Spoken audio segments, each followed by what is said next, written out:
barang itu punya jenderal aman mas, maka dari itu Merasa aman jual sabu karena barang jenderal, kesaksian Kompol Kasranto di kasus Teddy Minahasa.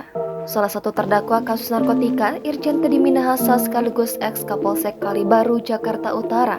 Kompol Kasranto mengaku tertarik dan mau menjual sabu karena merasa aman usai mengetahui bahwa narkoba itu berasal dari jenderal kepolisian pada Rabu 22 Februari 2023. Saudara mau melakukan peran itu.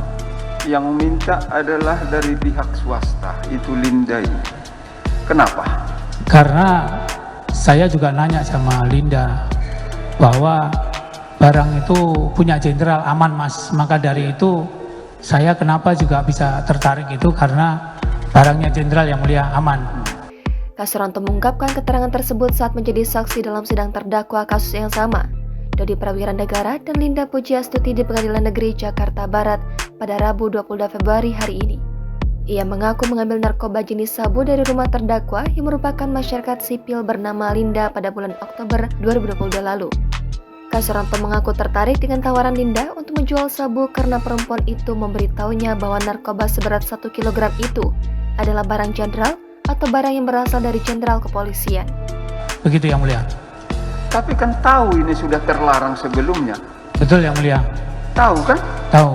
Jadi kenapa mau? Ya itu saya salah yang mulia. Maka dari itu saya begitu Linda bilang barangnya jenderal, saya langsung mau. Ya saya nggak berpikir panjang. Ia pun mengaku sadar bahwa perbuatannya adalah tindakan terlarang dan melanggar hukum. Akan tetapi, ia berkeras merasa aman untuk menjual sabu dari Linda karena diberitahu bahwa barang haram tersebut berasal dari seorang jenderal polisi. Kasranto mengaku 2 kali menjual sabu dari Linda. Ia menyerahkan sabu yang ia ambil dari rumah Linda kepada terdakwa lain yang merupakan kenalannya, yaitu Janto Situmorang. Jam 1 sudah kembali lagi Janto dengan membawa uang sejumlah 500 juta. Pada saat itu saudari Linda sudah saya hubungin bahwa untuk mengambil uang yang ada di Kalibaru. Sesampainya di situ Janto memberikan uang kepada saya senilai 500 juta.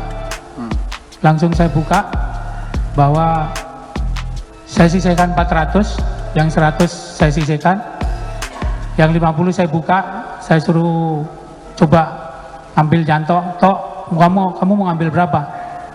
Saya ngambil 20 aja kemudian. Sisa 30 saya bawa ke depan sambil membawa yang 400 juta. Saya serahkan ke Linda. Ambil berapa mas? 10. Jadi untuk Linda 410, Janto 20, masih sisa 70. Kita simpan di kantor. Penjualan sabu pertama pada Oktober 2022 seberat 1 kg dilakukan oleh Kasranto, Linda, dan Janto dan mendapatkan uang sebesar 500 juta rupiah. Saat ditanya hakim berapa uang yang ia dapatkan dari penjualan narkoba yang kedua kalinya, Kasranto mengaku tidak tahu, sebab dirinya terlanjur ditangkap polisi terlebih dahulu pada 11 Oktober. Kasranto menjadi saksi pertama yang dihadirkan oleh Jaksa Penuntut Umum dalam kasus narkotika terdakwa Dodi dan Linda. Sementara itu, JPU juga akan menghadirkan Teddy Minahasa sebagai saksi mahkota di kasus ini. Jangan lupa subscribe, share, komen, dan like ya!